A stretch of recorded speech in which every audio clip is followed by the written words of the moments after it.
Hello students, welcome to global online. This is Ankita Sood. HP SET paper one के final preparation में आज हम discuss करेंगे आईसीटी के 100% श्योर एमसीक्यूज जो कि एग्जामिनेशन के लिए बहुत ही ज़्यादा इंपॉर्टेंट हैं। इस एग्जाम को क्वालिफाई करने के लिए पेपर वन पर ज्यादा ध्यान दीजिएगा क्योंकि 100 में से आप इसमें आसानी से 80 प्लस स्कोर करके अपना सिलेक्शन पक्का कर सकते हो। सो पेपर वन प्रिपरेशन के लिए कंप्लीट कोर्स हमने लॉन्च किया है जिसमें फुल सिलेबस वीडियो लेक्चर्स हम आपको देंगे। हिंदी इंग्लिश दोनों लैंग्वेजेस में कोर्स अवेलेबल है। एग्जामिनेशन से पहले आपका पूरा सिलेबस कवर करवाने की मैं आज आपको 100% श्योरिटी देती हूँ। फुल सिलेबस नोट्स है, फुल सिलेबस मॉक टेस्ट आपको मिल जाएंगे जिसमें से as it is question exam में पूछे जा सकते हैं। ये वीडियो लेक्चर्स में भी पहले आपके थ्योरी कॉन्सेप्ट्स क्लियर करवाए जाएंगे जो कि बहुत ही इजी लैंग्वेज में होंगे, ट्रिक्स के साथ आपको याद करवाई जाएंगी चीजें। साथ ही वीकेंड पे आपके लिए मॉक टेस्ट और एमसीक्यू सीरीज भी लाई जाएगी ताकि जो पूरा वीक आपने पढ़ा है उससे बहुत अच्छे से आपकी रिवीजन हो जाए। 2000 प्लस एमसीक्यू क्वेश्चन बैंक में हम आपको देते हैं previous year questions, most repeated questions और एक्सप्लेनेशन के साथ। यहाँ पर सारे क्वेश्चंस आपको मिल जाएंगे एंड इसमें से भी as it is questions exam में पूछे जाते हैं। इसके लिए आपको सिर्फ एक ही बार फीस देनी है, 2000 रुपए। जब तक आपका एग्जाम क्वालिफाई नहीं हो जाता तब तक आप इसका फायदा उठा सकते हो। फ्री वीडियोस के एक्सेस के लिए ग्लोबल ऑनलाइन ऐप को डाउनलोड कीजिए। स्टोर सेक्शन पर सर्च बार में आपको कोर्स का नाम लिखना है। इस कोर्स के अच्छे से आप लोग ओवरव्यू को जरूर पढ़िएगा। इसकी ड्यूरेशन 6 मंथ्स है। कंटेंट पर क्लिक करने के बाद आपके सामने मेरे सेपरेट सेशंस आ जाएंगे। इसमें अभी 150 से ज़्यादा सेशंस आपको मिलते हैं एंड मैं आपको श्योरिटी देती हूँ कि इन लेक्चर्स के अलावा आपको कुछ भी कहीं से भी पढ़ने की ज़रूरत नहीं है। आपको यहाँ पर फुल सिलेबस मॉक टेस्ट मिल जाएँगे दोनों लैंग्वेजेस में, फ्री डेमो वीडियोज़ अलग-अलग एजुकेटर्स की आपको मिल जाएगी। 2000 एमसीक्यू पीडीएफ है, हिंदी एंड इंग्लिश दोनों लैंग्वेजेस में, यूनिट वाइज़ फ़ोल्डर्स हैं, जहाँ पर आपको थ्योरी लेक्चर्स अलग हैं, एमसीक्यू सेशंस आपको अलग मिल जाएँगे, मॉक टेस्ट हैं और इवैल्यूएशन टेस्ट है जो कि एग्ज़ाम को क्वालीफाई करने के लिए काफ़ी है। तो स्टूडेंट्स जल्दी से आप गिवन नंबर्स पर कॉन्टैक्ट करके हमारी टीम से इस कोर्स की पूरी जानकारी ले सकते हो एंड जल्दी से इस कोर्स को जॉइन भी कर सकते हो। सबसे पहला क्वेश्चन मेमोरी बेस्ड क्वेश्चन है। इसमें पूछा गया है when a computer is booting, यानी कि जब कंप्यूटर स्टार्ट हो रहा होता है। बूटिंग प्रोसेस क्या होता है? जब एक कंप्यूटर या एक मोबाइल फोन को हम स्टार्ट करते हैं, वो वाला जो प्रोसेस होता है। BIOS is loaded to the main memory by what? BIOS का मतलब होता है बेसिक इनपुट आउटपुट सिस्टम। ठीक है, एग्जाम में इसकी फुल फॉर्म आ सकती है, नोट कर लीजिए। जब भी कंप्यूटर स्टार्ट हो रहा होता है उसमें BIOS रिस्पॉन्सिबल होता है। उसको मेमोरी में लोड किया जाता है किसके द्वारा? रैम, रोम, CD रोम या फिर TCP। तो इसका डायरेक्ट आंसर है ऑप्शन नंबर 2, दैट इज रोम। रोम की फुल फॉर्म क्या होती है? Read only memory. अब इसका नाम ही हमें बता रहा है कि ये रीड ओनली मेमोरी है, यानी कि इसके अंदर जो भी चीजें हमने एक बार स्टोर कर दी उसको हम सिर्फ रीड कर सकते हैं, सिर्फ उस चीज को यूज कर सकते हैं। उसको डिलीट करके हम लोग वापस कुछ नई फाइल ऐड नहीं कर सकते। उसी के साथ आता है रैम। रैम होता है random access memory. Hindi medium students के लिए भी सेम रहेगा, रैंडम एक्सेस मेमोरी। ठीक है, रैंडम एक्सेस मेमोरी भी कंप्यूटर मेमोरी का ही एक फॉर्मेट होता है जिसमें हम लोगों को रीड और राइट दोनों का ही ऑप्शन होता है, यानी कि उसके अंदर जो कुछ भी चीजें होंगी उनको हम स्टार्ट भी कर सकते हैं, उनको डिलीट भी कर सकते हैं, नई चीजें उसमें ऐड भी कर सकते हैं।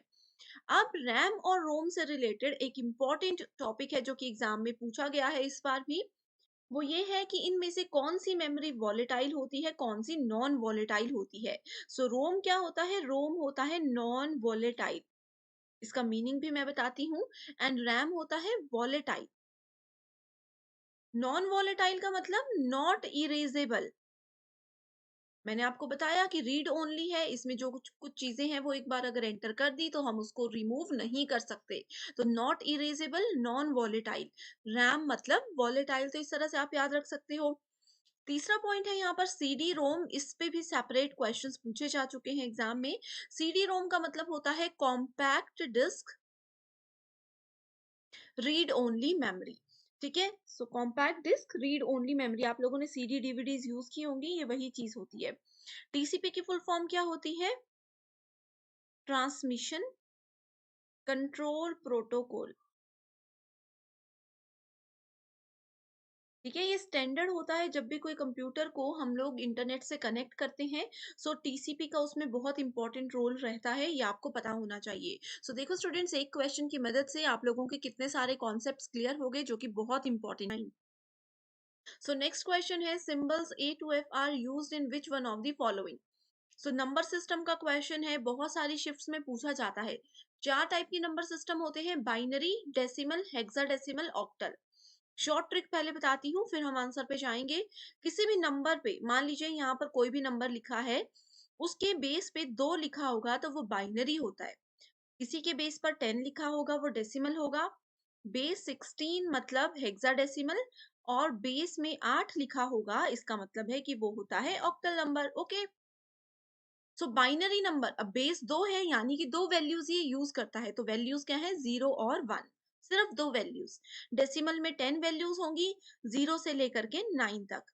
हेक्साडेसिमल में 16 वैल्यूज होंगी, इसको मैं बाद में बताती हूँ। ऑक्टल में 8 वैल्यूज होंगी, यानी कि 0 से लेकर के 7 तक। अब देखो, हेक्साडेसिमल में 16 वैल्यूज हैं, तो 16 वैल्यूज को यहाँ पर इस तरह से बनाया जाता है, 0 से 9 तक वैल्यूज होती हैं, ये हो गई 10 वैल्यूज।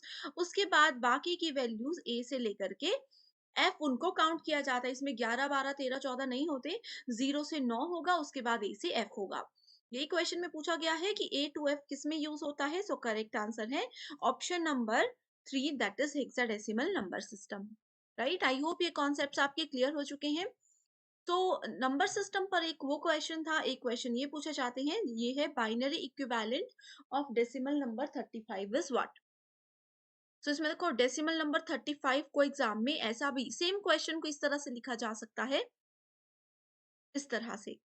देखो क्या बोल रहा है, ये डेसिमल नंबर 35 है, इसको बाइनरी में कन्वर्ट करना है। बहुत बेसिक क्वेश्चन है, देखो बेसिक सा मैथ करना है इसमें आपको। 35 को इस तरह से लिख दीजिए, 2 से, बाइनरी है तो हमेशा 2 को यूज करोगे। तो इसको हम कैसे कैलकुलेट करेंगे, 1, यहाँ पर 1 आ गया, 17 2 जा 34, इस तरह से। यहाँ पर वैल्यू 35 है, 34 आना था, एक यहाँ पर आ गया। फिर 2 से करेंगे, 8 2 जा 16, लेकिन वैल्यू 7 है तो 17 है, तो वैल्यू बच गई 1। 2 4 जा 8, वैल्यू कैलकुलेट हो गई तो 0। 2 2 जा 4, वैल्यू 0। 2 1 जा 2, वैल्यू 0। सो करेक्ट आंसर के लिए हम इसको नीचे से ऊपर की ओर पढ़ेंगे। सो ये क्या है, 1 0 0 0 1 1। देखो इस तरह से हमने किया, 1 0 0 0 1 1। Okay, so correct answer is option number 1। I hope students ये आप समझ गए हो। सो इसी क्वेश्चन के बेस पर मैं आप लोगों को एक क्वेश्चन देती हूँ कि 28 का बाइनरी नंबर मुझे बताइए। सेम कैलकुलेशन होगा, 28 को 2 से डिवाइड करोगे, जो भी वैल्यू आएगी फटाफट मुझे कमेंट कीजिए। 100% श्योर हूं कि ये क्वेश्चन एग्जाम में जरूर आएगा। Next is GIF, JPG, BMP, PNG are used used as extensions for file which store। तो ये कुछ फाइल्स के एक्सटेंशन है। एक्सटेंशंस का मतलब क्या होता है, ये फाइल्स के कुछ टाइप्स हैं। ओके, सो आपको पता होगा जेपीजी, जीआईएफ आपने देखे होंगे, पीएनजी बेसिक टर्म्स हैं, ये इमेज फाइल्स होती हैं। अब जैसे देखो, किसी के सरनेम से, किसी के लास्ट नेम से, उनकी कास्ट, उनकी कैटेगरी के बारे में हम पता कर सकते हैं।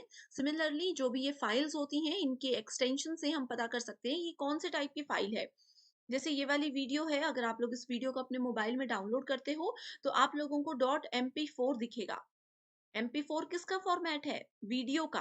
कोई गाना होता है वो mp3 होता है। इमेजेस क्या होती हैं, इमेजेस की ये सारी फॉर्मेट्स यहाँ पर दिए हैं। टेक्स्ट फाइल होती है डॉट, जैसे कि टेक्स्ट फाइल्स में आप ये रख सकते हो पीडीएफ। ठीक है, डॉट पीडीएफ होता है, डॉट डीओसी होता है, ये डॉक्यूमेंट फाइल होती है। डॉट टीएक्सटी होता है। डॉट के बाद कोई भी चीज आती है तो वो उस फाइल का क्या बताती है, हमें टाइप बताती है, जिसको कि कंप्यूटर के लैंग्वेज में एक्सटेंशंस बोला जाता है। सो अगर स्टूडेंट्स आपको ये एक्सटेंशंस पर डिटेल्ड वीडियो चाहिए तो मुझे कमेंट जरूर कीजिए, मैं आपके रिक्वेस्ट को फटाफट से पूरा कर दूंगी। नेक्स्ट इंपॉर्टेंट टाइप का क्वेश्चन है, 1 GB इज इक्वल टू। सो ये गीगाबाइट क्या होता है। अब देखो, आप सभी स्टूडेंट्स इंटरनेट तो यूज करते हो, है ना, इंटरनेट यूज करते हो। आपको डेली इंटरनेट पैक में कितना डेटा मिलता है, किसी को 1 GB डेली मिलता होगा, किसी को 1.5 GB मिलता होगा, किसी को 2 GB मिलता होगा, है ना। तो ये क्या रहते हैं, ये पैक्स रहते हैं। सो जीबी का मतलब होता है गीगाबाइट। तो 1 गीगाबाइट, ये जो 1 जीबी लिखा है, ये किसके बराबर होता है? ये होता है 1024 मेगाबाइट्स के बराबर। इसको याद कैसे रखना है? देखो 100 एमबी, कई बार हम बोलते हैं ना छोटा सा पैक है, इसमें मुझे सिर्फ 100 एमबी डेटा मिला, तो वो एमबी क्या है? वो मेगाबाइट्स है ना? सो इसका एक सीक्वेंस होता है जिसमें देखो स्टूडेंट, सबसे छोटा होता है बिट, सबसे छोटा, ठीक है? उसके बाद दूसरे नंबर पर आ जाता है बाइट्स, ठीक है? उसके बाद आता है केबी, जिसको बोला जाता है किलो बाइट्स, ठीक है? केबी के बाद क्या आ जाता है हमारे पास? केबी के बाद आ जाता है एमबी। एमबी यहाँ पर लिखा है मेगाबाइट्स। एमबी के बाद आता है जीबी। जीबी का मतलब गीगाबाइट। गीगाबाइट के बाद आ जाता है यहाँ पर टीबी। टीबी का मतलब होता है टेराबाइट। टेराबाइट के बाद आ जाता है पीबी, दैट इज पेटाबाइट। अब देखो, आप बोलोगे कि ये सारी लिस्ट तो हमने याद रख ली। एग्जाम में पूछा जाता है कि सबसे बड़े से छोटे को इसको अरेंज करो, सबसे छोटे से बड़े में अरेंज करो, तो इसके लिए ये सीक्वेंस जरूरी है। अब यहाँ पर पूछा है 1 जीबी का होता है 1 जीबी। देखो, मैं इसको आपको इजी लैंग्वेज में बताती हूँ। 1 जीबी किससे मिलकर बना? 1024, छोटे छोटे 1024 एमबीज को मिलाया तो 1 जीबी बना। वैसे ही हमने 1024 केबी को मिलाया था तो 1 एमबी बना था। 1024 जीबी को मिलाएंगे तो 1 टीबी बनेगा। तो ऐसे हम 1024 को ऐड करते जाएंगे तो अगले नंबर पर पहुंचते जाएंगे। तो आई होप इन इस वीडियो से आपके ये सारे कॉन्सेप्ट्स क्लियर हो गए हैं। पेपर 1 के 10 यूनिट्स में कोई भी टॉपिक है, कोई भी डाउट है, तो मुझे जल्दी से कमेंट कर दीजिए। मैं so thank you so much for watching this video and I wish you all the very best.